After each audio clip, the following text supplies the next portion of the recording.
आदरणीय अभिभावकगण एवं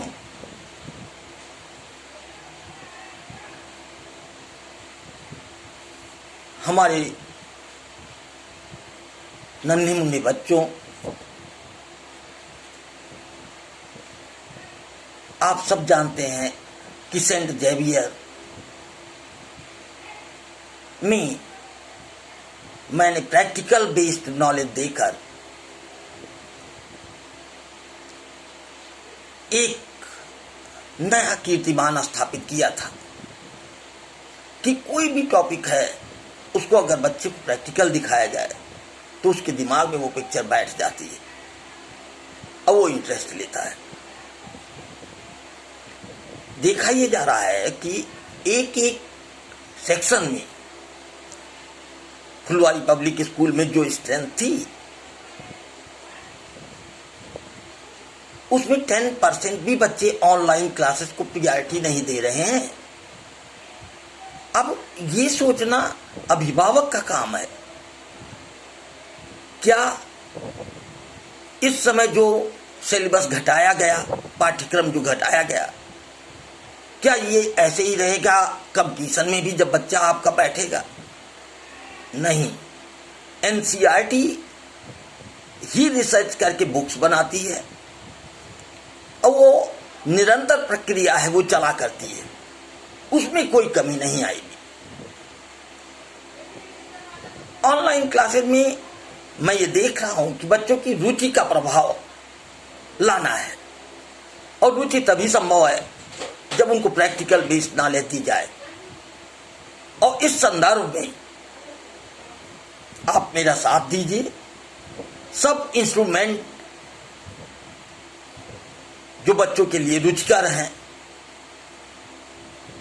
उनको दिखा करके ही ऑनलाइन क्लास होगी, क्योंकि विषय वस्तु का रुचिकर होना जरूरी है। बच्चे जैसे मोबाइल में इंगेज हो जाते हैं, ऐसे हम एक ऐसा ऐप बनाएं कि जिसमें उनका इंटरेस्ट रहे और तमाम गेम छोड़ के वो पढ़ाई को गेम माने। और ये गेम है अगर इसको रुचिकर पढ़ाया जाए।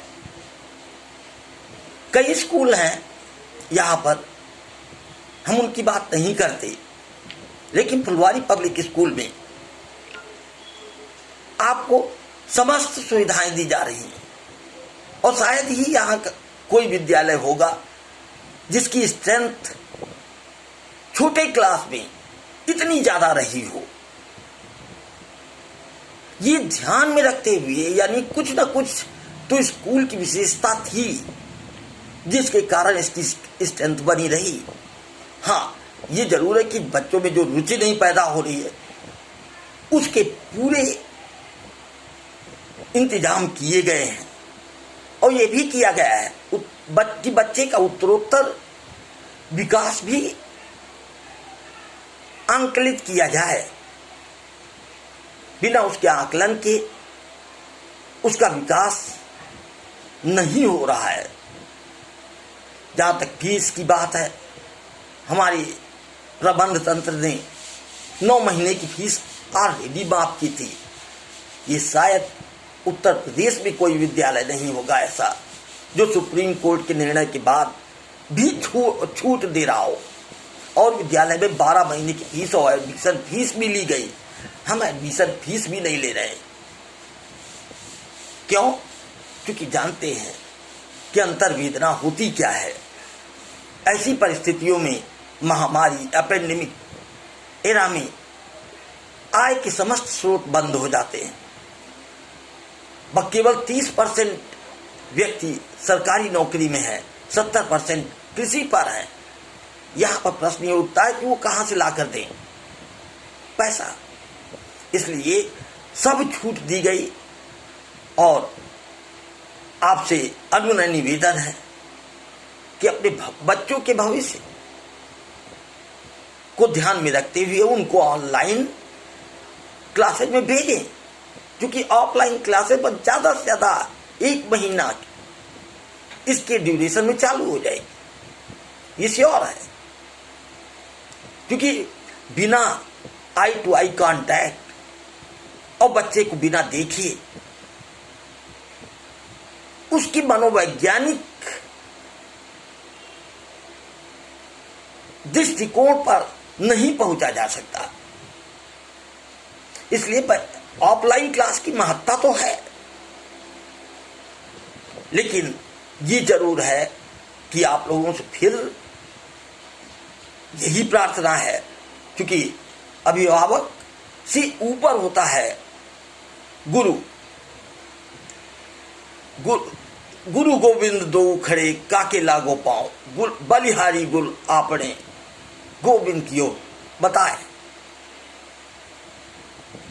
ये जो हम पढ़ते आए छोटे क्लास में, सुभाषितान और ये सब चीजें, इनका बड़ा उपयोग है